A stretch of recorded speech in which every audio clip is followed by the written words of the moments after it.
बिस्मिल्लाह। अस्सलाम वालेकुम स्टूडेंट्स, आज के दूसरे सेशन में हम मेमोरी इंटरफेसिंग के बारे में सीख रहे हैं।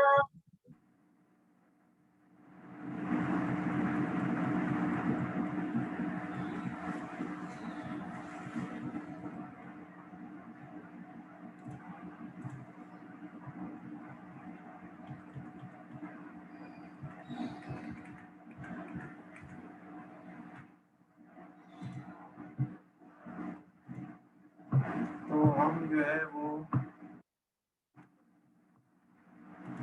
प्राइमरीली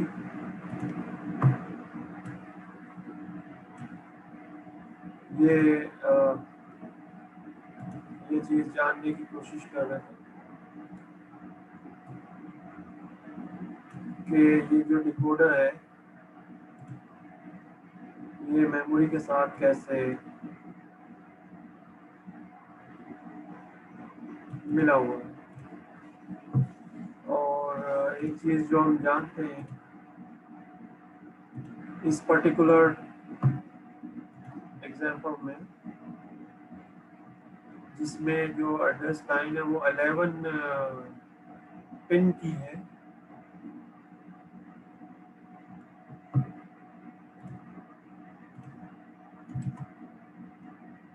ये 11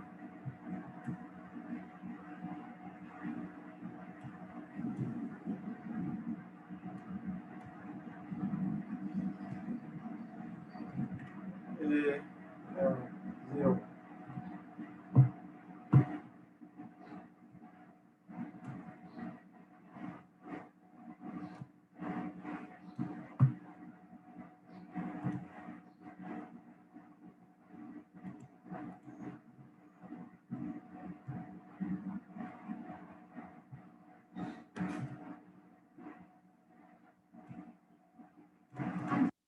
तो 0 से लेके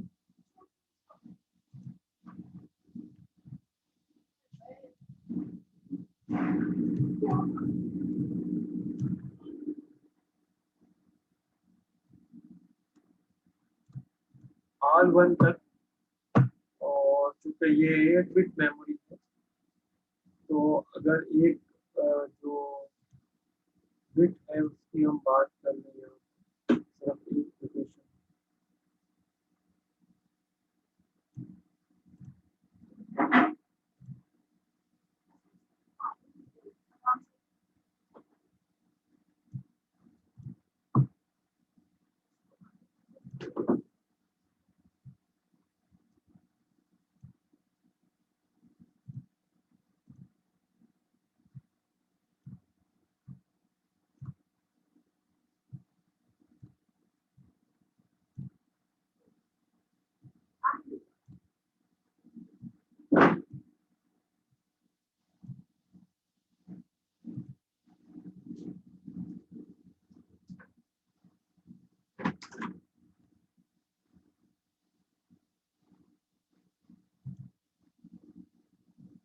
ये बिट 0 है, इसकी बिट 1 है।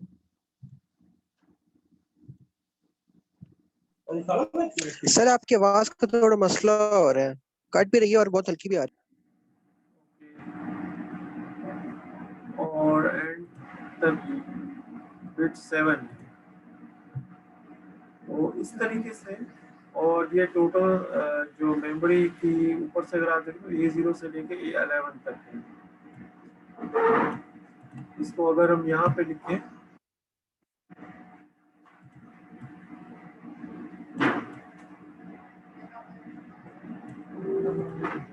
मेमोरी का जो स्टार्टिंग एड्रेस है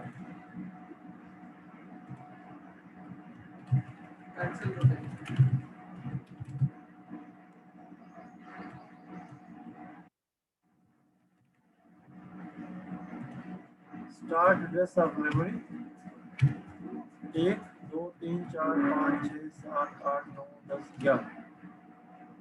11 zeros,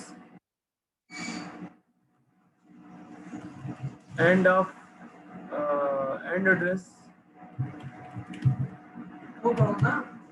1 2 3 4 5 6 7 8 9 10 11 एड्रेसेस। तो ये हमारे पास जो है, ये जो ऊपर वाली लोकेशन है उसके लिए ये एंड एड्रेस है, और ये जो स्टार्ट एड्रेस है, अगर मैं इसको यहाँ से नीचे कॉपी करूँ तो ये स्टार्ट एड्रेस जो है ये 00 जो है ये यहाँ से। So the decoder, the task of the decoder is to decode all these addresses by using 11 connections.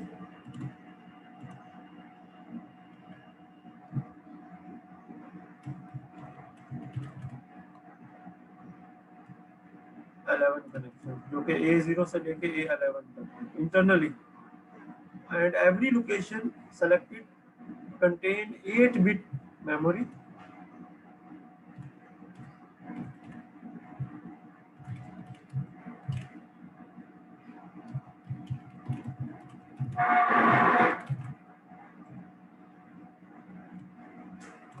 Eight bit memory पर एड्रेस से कर लोकेशन। जी फैसल, आपको आवाज आ रही है मेरी?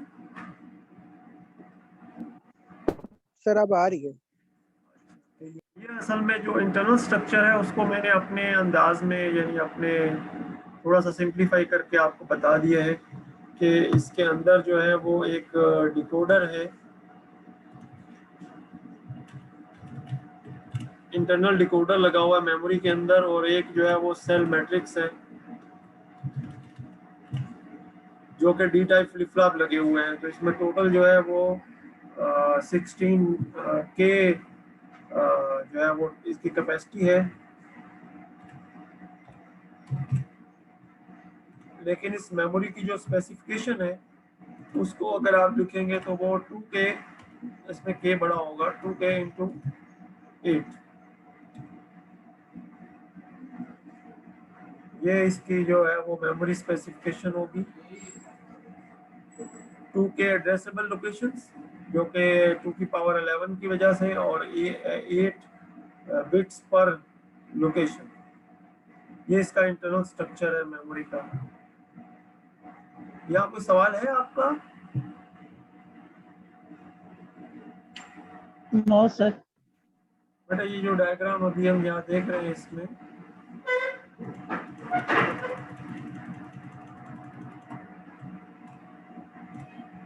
ये डायग्राम, इसको थोड़ा सिंप्लीफाई करके आपको बताए हैं, और इसमें जो Y और X डिकोडर, ये इसका इंटरनल फ्लेक्सिबिलिटी की वजह से इन्होंने बनाया है। ये एक ही प्राइमरी डिकोडर है।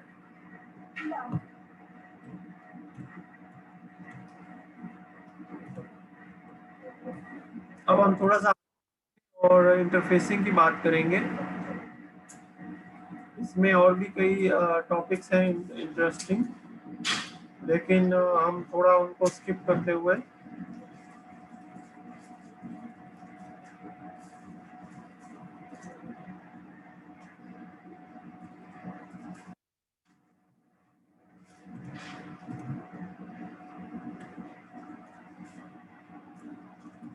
एड्रेस डिकोडिंग की बात करेंगे। और इस एड्रेस डिकोडिंग में सबसे पहले जो है वो सर्किट को समझने की कोशिश करेंगे।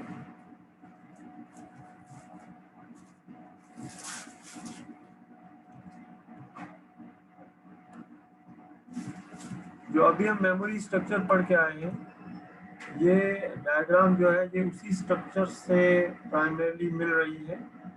उसी स्ट्रक्चर, इस डायग्राम को मैं यहाँ से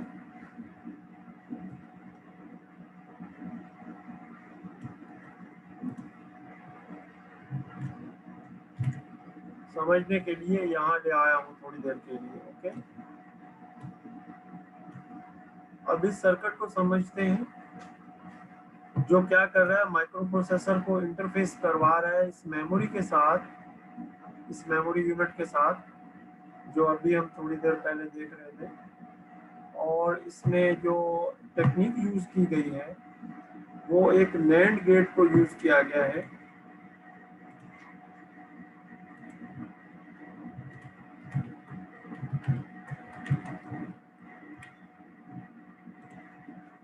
गेट को यूज किया गया है to primarily interface the memory को इंटरफेस करने के लिए। और अगर आप यहाँ से देखें तो यहाँ से जो माइक्रो प्रोसेसर के एड्रेस लाइंस हैं A0 से लेके और A10 तक, उनको जो है वो मेमोरी के A0 से लेके A10 तक कनेक्ट किया गया है। तो अगर मैं यहाँ पे एक थोड़ा सा इसको एक्सपेंड थोड़ा सा कर दूं, थोड़ा सा लिखने का थोड़ा ज़रा स्टाइल थोड़ा आपको समझना पड़ेगा, ये तो मुझे इसको कम करना पड़ेगा क्योंकि ये बहुत बड़ा स्ट्रिंग बनेगा।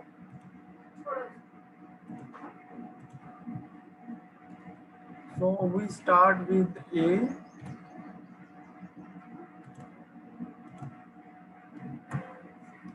A20,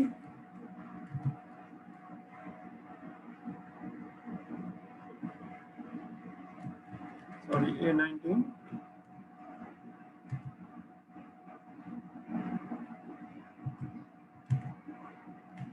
then move to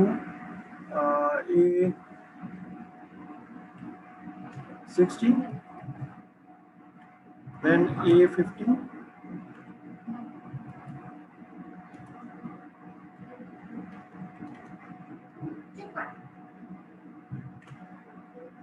A8, A7, A0। इसका मैंने थोड़ा ब्रेक डाउन कर दिया है। A0 से लेके A7 तक,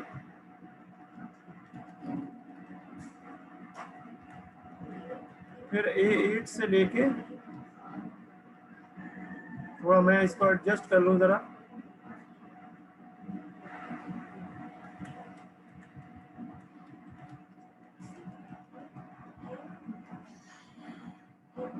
A10 तक,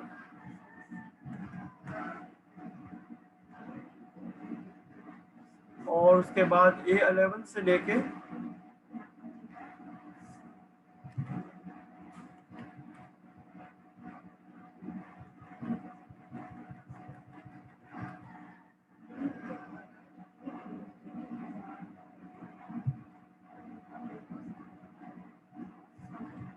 A19 तक, और दरमियान में मैंने दो और स्लाइसेस ले लिए हैं।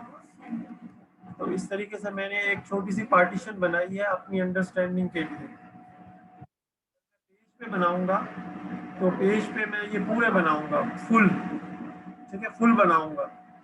अगर मैं इसको अभी बना लूँ फुल तो भी ठीक है। इस डायग्राम को हम थोड़ा सा नीचे मूव कर देते हैं, थोड़ा सा नीचे मूव कर देते हैं और इस सीक्वेंस को फुल बना लेते हैं। इन्हें थोड़ा सा टाइम लगेगा लेकिन इसको समझना बहुत आसान हो जाएगा। We start with A19. After A19 we have A18, A17, A16,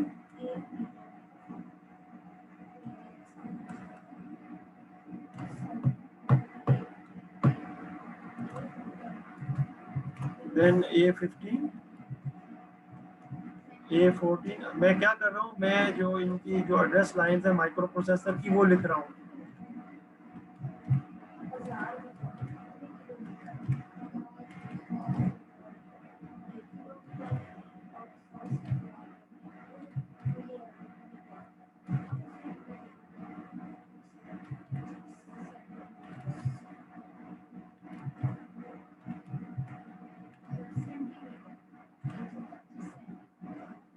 okay, ये माइक्रो प्रोसेसर की एड्रेस लाइंस हैं A0 से लेके A19 तक। चूँकि हम इसको जो बुनियादी माइक्रो प्रोसेसर है उसके साथ इंटरफेस करना चाह रहे हैं और इस डायग्राम को समझना चाह रहे हैं। और अब इसमें अगर आप देखें तो जो हमारे पास A0 से लेके A10 तक, यहाँ तक, ये यहाँ तक, ठीक है, ये जो है ये इंटरफेस कनेक्ट किया जा, इसकी जगह पे हमें x लिखना है। ये x क्यों लिख रहे हैं ये अभी मैं थोड़ी देर में आपको बताऊंगा।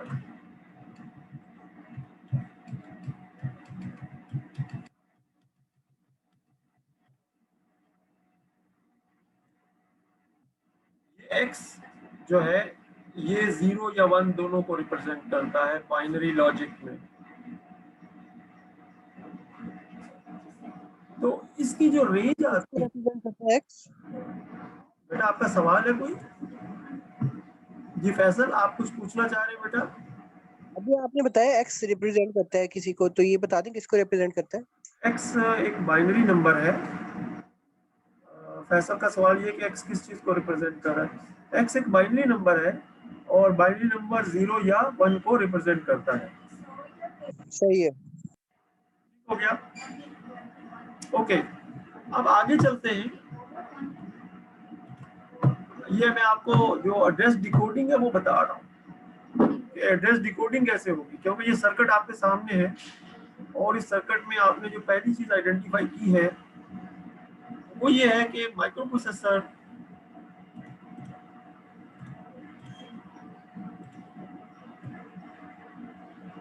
की जो एड्रेस लाइन A0 से लेके A10 तक है वो इस मेमोरी के एड्रेस के साथ अटैच्ड है।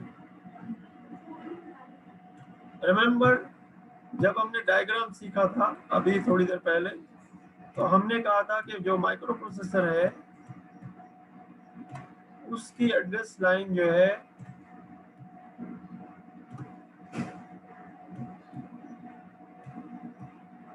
वो मेमोरी के साथ अटैच होगी। ये एड्रेस है ADD R, और यहाँ एक डिकोडर बनाएंगे हम और एड्रेस का कुछ हिस्सा इसके साथ भी अटैच होगा और फिर यहाँ आगे हम इसको इनेबल करवाएंगे। और ये डिकोडर होगा। ये जो डिकोडर का हिस्सा है ये यहाँ पे आपको नजर आ रहा है।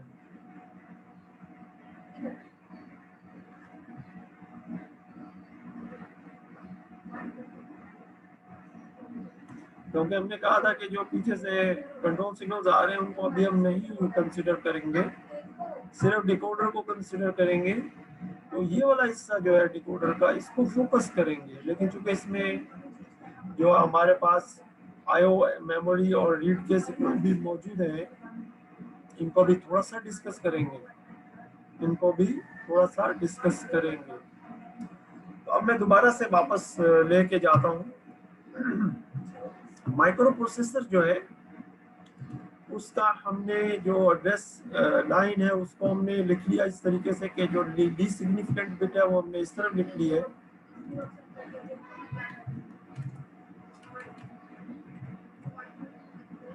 और मोस्ट सिग्निफिकेंट बिट जो है वो लेफ्ट साइड में A19 लिख ली है। 20 बिट का माइक्रो प्रोसेसर है जिसके साथ इंटरफेस कर रहे हैं, क्योंकि जो मैक्सिमम हमें नजर आ रहा है यहाँ पे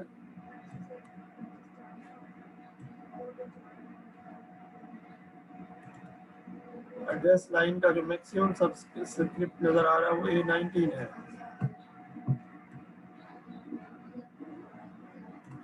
ओके, अब हम नैंड गेट जो है इसकी आउटपुट जो है वो किस पिन के साथ अटैच है? वो अटैच है चिप सेलेक्ट के साथ। और यहाँ पे हमें कौन सा लॉजिक चाहिए? जी फैसल, बल्कि दिलावर से पूछते हैं। जी दिलावर, हमें यहाँ पे इस मेमोरी को इनेबल करने के लिए चिप सेलेक्ट के ऊपर जो है वो बार लगा हुआ है, लॉजिक कौन सा चाहिए? एक्टिव लॉजिक 0 चाहिए या सर एक्टिव सर 0 चाहिए। 0 चाहिए? Very good. फैसल आप बताइए।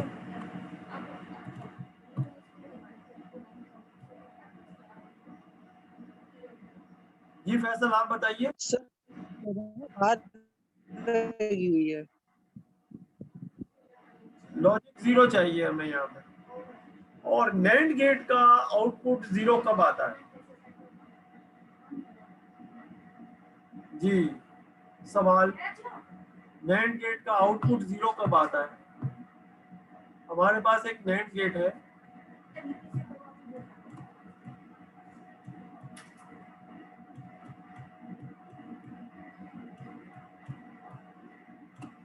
और उसका आउटपुट जो है वो 0 है।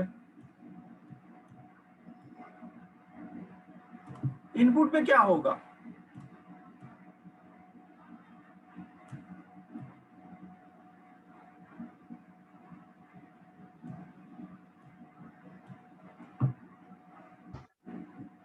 जी दिलावर, सर इनपुट पे लॉजिक हाई होगी। सब 1 होंगे। Yes sir.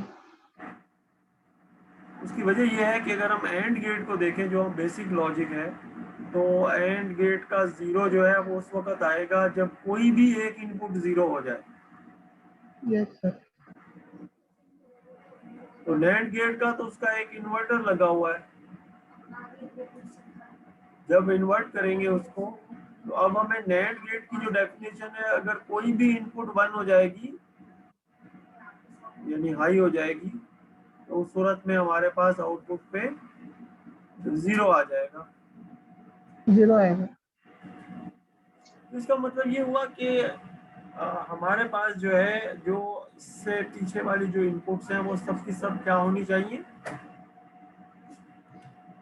ये जितनी भी इनपुट्स, हाई होनी चाहिए।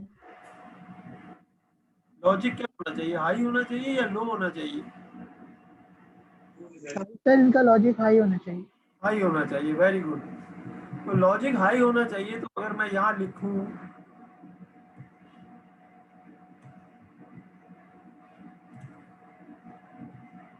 कि यहाँ लॉजिक 1 होना चाहिए,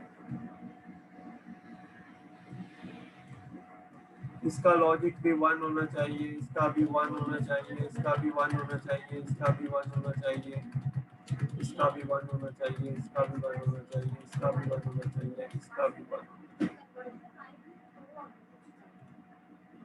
तो ये जो मेरे पास बाइनरी स्ट्रिंग आया है, ये इस रेंज को रिप्रेजेंट कर रहा है, जो कि प्राइमरीली मेमोरी एड्रेस, जो मेमोरी एड्रेस की रेंज है, जो कि इस आईसी के साथ इंटरफेस होने में इस्तेमाल हुई है माइक्रो प्रोसेसर। इसको अगर हम देखें तो रेंज के 2 हिस्से होते हैं, रेंज के 2 हिस्से होते हैं। तो मैं इसको यहाँ लिखता हूँ, ये कितने वन है, 1 2 3 4 5 6 7 8 और 9, 9 वन है ये। तो इसका स्टार्टिंग एड्रेस 1 2 3 4 5 6 7 8 9, हम आमतौर पे 4 के उसमें लिखते हैं, और आगे रेंज 0 से स्टार्ट होती है,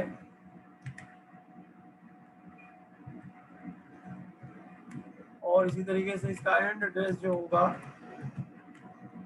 वो 1 1 1 1 1 1 1 1 1 1 1 1 1 1 1 1।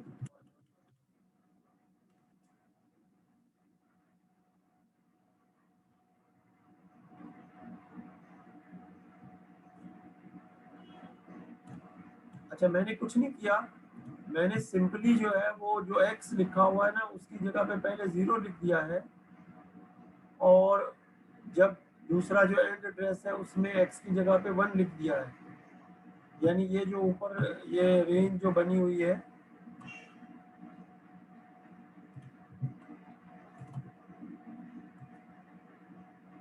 इसको मैंने 2 यानी स्टार्ट और एंड एड्रेस की सूरत में लिख दिया है।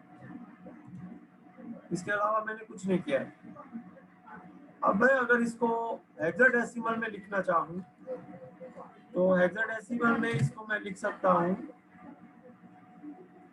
FF, और 1000 मुझे पता है 8 होता है, और नीचे जो वैल्यू है वो मैं लिख सकता हूँ FFFF, और एंड में H लिख दूँ ताकि पता चल जाए कि ये हेक्साडेसिमल वैल्यू है। तो इसकी रेंज मुझे पता चल गई कि ये जो लाइन ऊपर चल रही है, ये कनेक्टेड है FF FF800 हेक्साडेसिमल से लेके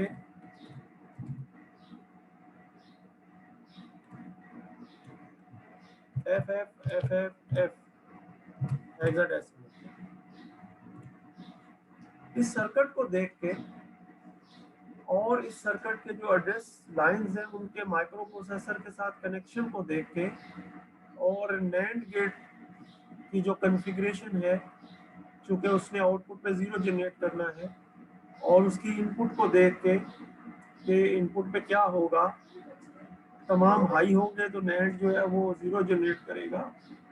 तो इस सूरत में मैंने ये अंदाज़ा लगाया और कैलकुलेट किया कि इस मेमोरी की जो एड्रेस रेंज है जो माइक्रो प्रोसेसर के साथ अटैच होगी वो ये होगी FF800 hexadecimal, FFFFF hexadecimal. Sir एक सवाल था।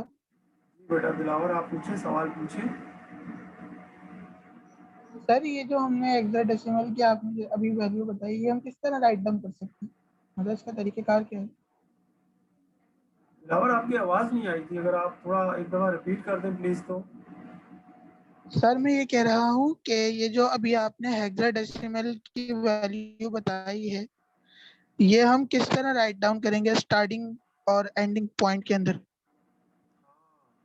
देखिए, इसमें ये चूँकि 2 स्टेप का प्रोसेस है, तो पहला स्टेप उसका ये है कि आप ये स्ट्रिंग पहले बनाएंगे ऊपर। ये स्ट्रिंग जो होगा इसके 2 हिस्से होंगे, और 2 हिस्से जो है वो इस तरीके से होंगे कि एक हिस्सा जो है वो एक्स होगा, यानी जिसमें जो एक्चुअल कनेक्शन होगा। देखिए A0 से लेके A10 तक एक्चुअल कनेक्शन है। ये माइक्रो प्रोसेसर की बात हो रही यस सर। है। ऊपर जो पिन लाइन है ये माइक्रो प्रोसेसर के हैं, ये मेमोरी के नहीं है, माइक्रो प्रोसेसर की पिन है ऊपर जो आ रही है ओके 0 से लेके 19 तक। Okay sir. जो मेमोरी की पिन है वो तो A0 से लेके A10 तक है, बस दैट्स इट। इसके अलावा उसमें मेमोरी की पिन नहीं है। तो जो बाकी के एड्रेस रह गए, जो बच गए, वो डिकोडिंग में यूज हो गए, वो डिकोडर सर्किट के पास चले गए। वो डिकोडर की कॉन्फ़िगरेशन हमने देखी, और डिकोडर की कॉन्फ़िगरेशन से हमें पता चला कि इसको 0 जनरेट करना है। अगर ये 0 जनरेट करेगा तो इसकी सारी इनपुट्स 1 होनी चाहिए। अगर इसकी सारी इनपुट 1 होगी तो हमने यहाँ 1 लिख दिया। तो ये तो एक स्टेप कंप्लीट हुआ। दूसरा स्टेप ये है कि x की जगह 0 लिखें और x की जगह 1 लिखें। जब x की जगह 0 लिखेंगे तो ये स्टार्ट एड्रेस बनेगा, और जब एंड की जगह जब 1 लिखेंगे तो ये एंड एड्रेस बनेगा। और उसके बाद हेक्साडेसिमल में कन्वर्शन तो बहुत आसान है। वो हेक्साडेसिमल में कन्वर्शन हम क्यों करते हैं? वो हम इसलिए करते हैं क्योंकि हेक्साडेसिमल में लिखना आसान है। 4 बिट को एक हेक्साडेसिमल डिजिट के साथ लिख सकते हैं। जी दिलावर, आपकी समझ में आया ये यस सर। या नहीं आया? यस सर आ गया। जी फैसल, आप बताइए। जी सर, कोई मसला नहीं है। थोड़ा सा मैं आपको एक चीज़ दोबारा से बताना चाहता हूँ। अगर इस तरह का आपको कोई भी सर्किट मिल जाए और मेमोरी की कोई भी यहाँ पे 11 लाइन्स अटैच हुई हुई है, हो सकता है वहाँ 10 लाइन्स अटैच हुई हुई हो, या 20 इसमें से 14 लाइन्स अटैच हुई हुई हो, और बाकी की जो बचेगी वो डिकोडिंग सर्किट का हिस्सा बन जाएगी। जो बाकी की जो बचेंगी वो डिकोडिंग सर्किट का हिस्सा बन जाएगी। अब किताब में जाकर देख लेते हैं। अगर आप किताब में इसका कैप्शन पढ़े तो नीचे फिगर में लिखा हुआ है, a simple NAND gate decoder that selects the read only memory for memory location FF800 hexadecimal to FFFFH hexadecimal. ये अभी हमने मालूम कर लिया। जब हमने मालूम कर लिया है तो अब अगर हमसे ये सवाल कुछ इस तरीके से पूछा जाए कि ये आपके पास एक मेमोरी है, सॉरी ये मुझे थोड़ा मिटाना पड़ेगा।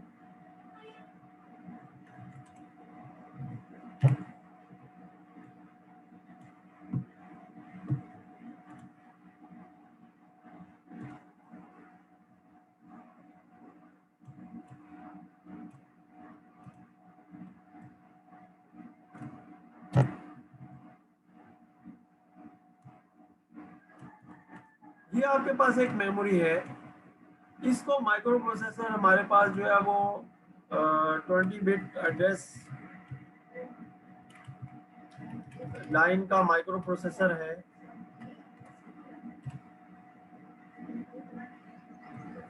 उसके साथ इसको इंटरफेस कर दें इस एड्रेस के साथ।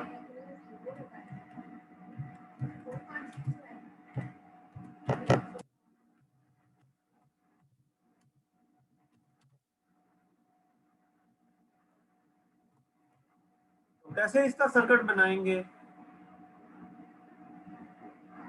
ये चीज अब मैं आपको समझाता हूं।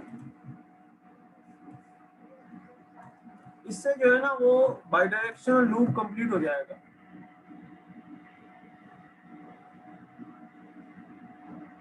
क्योंकि इससे आप वो सर्किट बनाना सीख लेंगे कि उस सर्किट के साथ जो है वो कैसे हम कनेक्ट करें।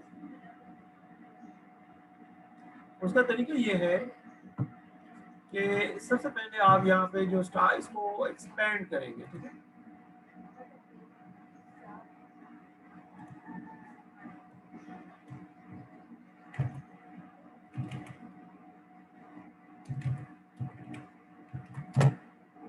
देखिए स्टार्ट एड्रेस है इसका FF800X। इसको बाइनरी में लिखें 1111 1111 1000 0000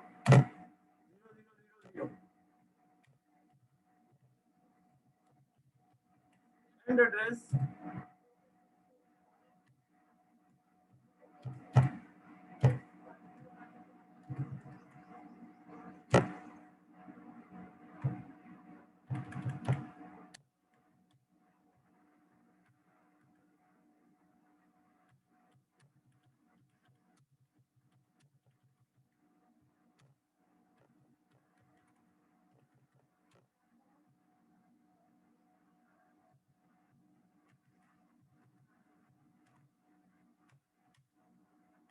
इसका एक सिंगल स्ट्रिंग बनाएं।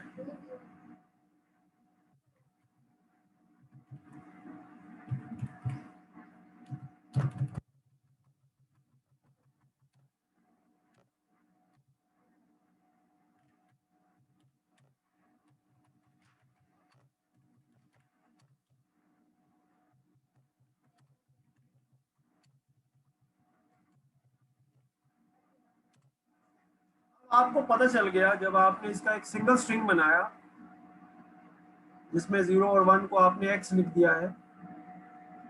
अब आपको पता चल गया कि मेमोरी के साथ कौन सी एड्रेस लाइन अटैच करनी है और NAND गेट के साथ कौन सी एड्रेस लाइन अटैच करनी है।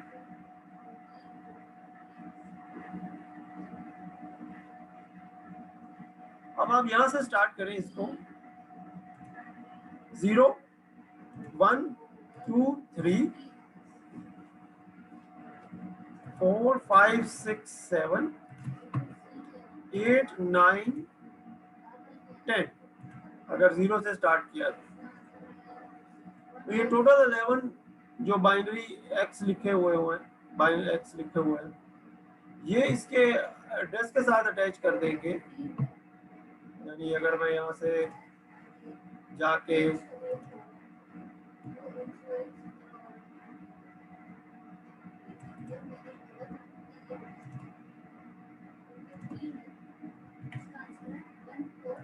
x यहाँ अटैच कर देंगे और जो चिप इनेबल है इसको एक NAND गेट के थ्रू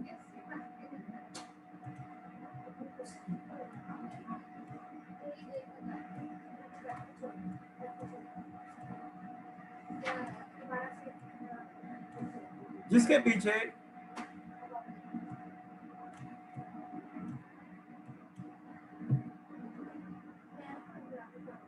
ये 11 से लेके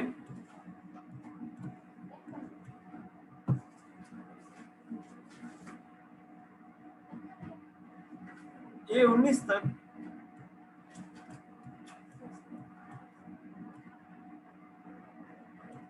अटैच कर दें।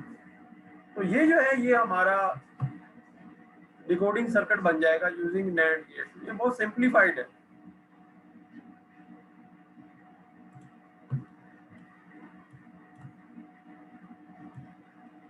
जी स्टूडेंट्स, आपका कोई सवाल है यहाँ पे? No sir. ये जो आज हमने पढ़ा है ये बहुत एक इम्पोर्टेंट चीज़ है। बुनियाद यहीं से स्टार्ट होती है, नेट गेट। किस तरीके से हम जो है वो इंटरफेस करते हैं और इंटरफेसिंग जो है किस तरीके से। देखिए ये प्रॉब्लम इसने यहाँ एग्जाम्पल 10.1 में सॉल्व किया हुआ कि ये जो रेंज है इसको जब आप एक्सपेंड करेंगे तो इसको इस तरीके से भी लिख सकते हैं 1 1 1 1 और 0 0 और 1 1 1 की सूरत में, तो इस तरीके से ये रेंज बनेगी।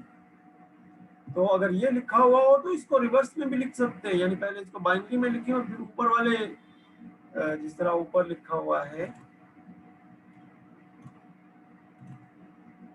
अगर ये गिवन है इससे ये जनरेट करें, इससे ये जनरेट करें और इन दोनों से ये रेंज जनरेट करें। पता चल जाएगा कि कौन सी एड्रेस लाइन जो है वो जो 1 है वो जरूरी नहीं है या तमाम 1 हो, या किसी एक जगह पे 0 भी हो सकता है। तो कहने का मकसद ये कि जो एक रेंज होगी जिसमें x होगा, ये मेमोरी इंटरफेस के लिए यूज होगी, मेमोरी इंटरफेस। और जो एक फिक्स होगा, ये fix portion, fix binary value, ये यूज होगी नैंड गेट की इनपुट के तौर पर।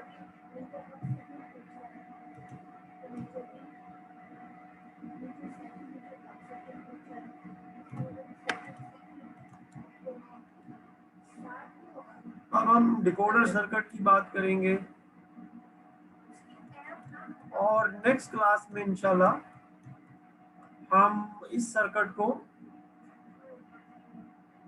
और इसकी रेंज देखेंगे कि ये रेंज कैसे ड्राइव हुई है, और आप देखेंगे कि जिस तरीके से हमने नैंड पे वर्किंग की है, यूँ समझिए कि इसके अंदर 8 नैंड गेट लगे हुए हैं। There are 8 NAND gates inside this decoder and this decoder help us to एक सिमेट्रिक अरे जो है, यानी जो तमाम मेमोरीज सेम साइज की होंगी, एक सिमेट्रिक अरे को इंटरफेस कर सकते हैं विद द माइक्रो प्रोसेसर। और अगर ये अरे सिमेट्रिक ना हो, वेरिएबल कैपेसिटी की हो, तो उस सूरत में हमें जो है वो पीएलडी पे जाना पड़ेगा। पीएलडी का भी देख लेते हैं एक एग्जांपल।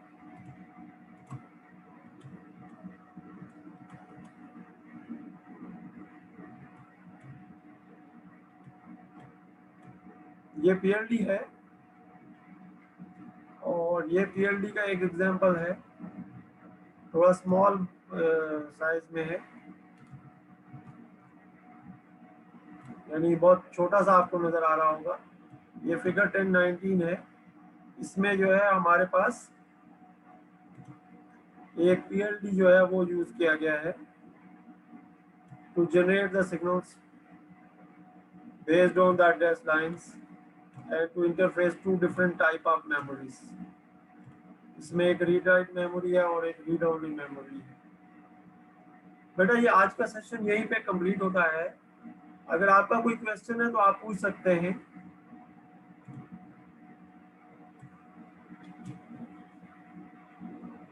जी दिलावर। नो सर, क्लियर है। फैसल आप बताइए।